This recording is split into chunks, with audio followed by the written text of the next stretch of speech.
उन्होंने मेरे को एक लालच दिया, ये कहा कि कुछ पैसा उसमें इन्वेस्ट कर दो तो आपकी बेटियों का भविष्य सुधर जाएगा, जिसमें कि आपको 12-15 लाख रुपये मिल जाएंगे।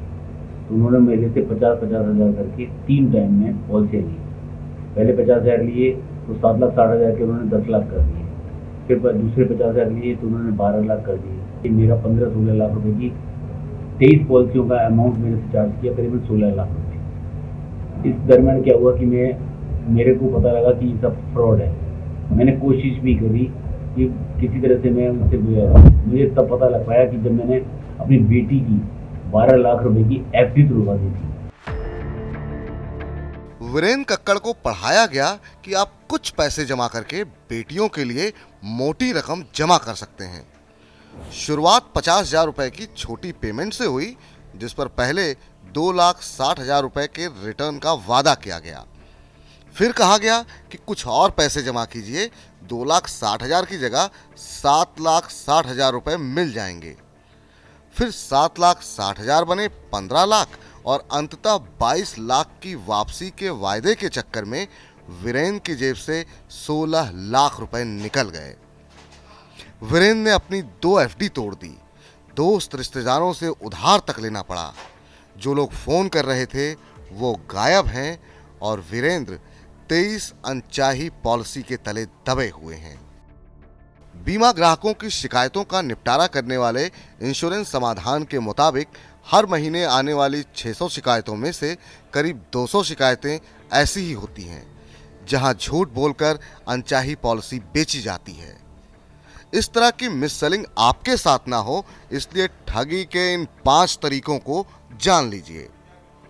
पहला, कम ब्याज या बिना ब्याज के लोन का वादा। बैंक और वित्तीय संस्थान 10 से 15% पर पर्सनल लोन देते हैं और ये आपको 2-3% पर लोन देने के लिए तैयार रहते हैं।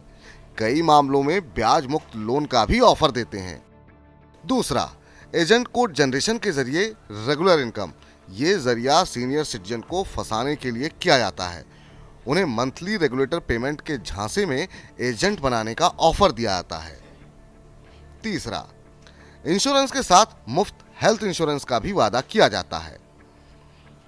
चौथा, एफडी पर 5 से 6% के रिटर्न की जगह सिंगल प्रीमियम पॉलिसी में निवेश करके 10 से 12% के रिटर्न का वादा किया जाता है। पांचवा और आखिरी, अगर आपके पास है अपना मकान तो छत पर मोबाइल टावर लगाकर उसके रेंट से कमाई का ऑफर दिया जाता है। कहां हो जाती है गलती? बेहतर रिटर्न के लालच में लोग फंसते चले जाते हैं। जब भी कोई बीमा खरीदा जाता है तो बीमा कंपनी की ओर से सत्यापन के लिए पॉलिसी खरीदने वालों को कॉल किया जाता है। पॉलिसी बेचने के लिए लोग पॉलिसी खरीदने वाले शख्स को समझाते हैं कि आप ये ना बोलें कि आप किसी प्रलोभन में पॉलिसी खरीद रहे हैं। आपसे पूछा जाएगा कि क्या आपने पॉलिसी समझ ली है, तो आपको कहना है हाँ, यानी सारे जवाब पहले से रटा दिए जाते हैं।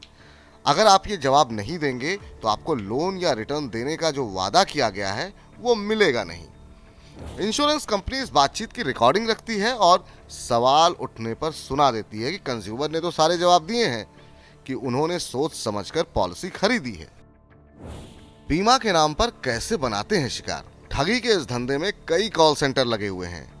ऐसे लोगों का डेटा उनके पास होता है जिन्हें कर्ज की जरूरत हो या जिनके पास बैंक अकाउंट में बैलेंस रहता है। ये डेटा डार्क वेब पर बिकता है। रोज 100 से 150 लोगों को संगठित तरीके से फोन किया जाता है। इनमें से करीब 5 लोग फंसी जाते हैं।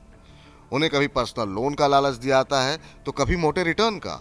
मकसद एक ही कि किसी भी तरह पहला प्रीमियम मिल जाए। बीमा का डिजाइन ही ऐसा होता है कि पहले प्रीमियम में एजेंट और ब्रोकर को मोटा कमीशन मिल जाता है और फिर वो गायब हो जाते हैं। कंज्यूमर पॉलिसी चलाए या ना चलाए, इससे उन्हें कोई मतलब नहीं होता। IRDAI की वार्षिक रिपोर्ट बताती है कि साल 2020-21 में केवल नई पॉलिसी धारकों से बीमा कंपनियों को 2,78,699 करोड़ रुपए का प्रीमियम मिला है।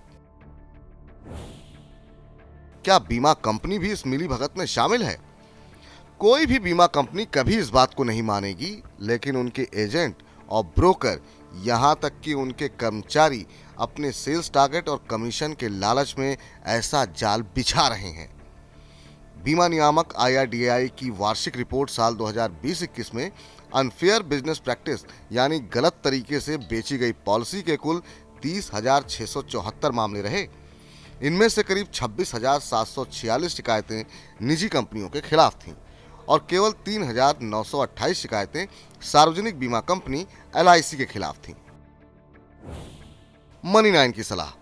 बीमा की मिस सेलिंग से बचने के लिए जरूरी है कि कभी भी फोन पर लोन या रिटर्न देने वाली स्कीम पर भरोसा ना करें। बीमा रिटर्न के लिए नहीं खरीदा जाता और इसमें अगर रिटर्न का लालच जोड़ा जा रहा है तो बचपन का पाठ याद कर लीजिए कि लालच बुरी बला है।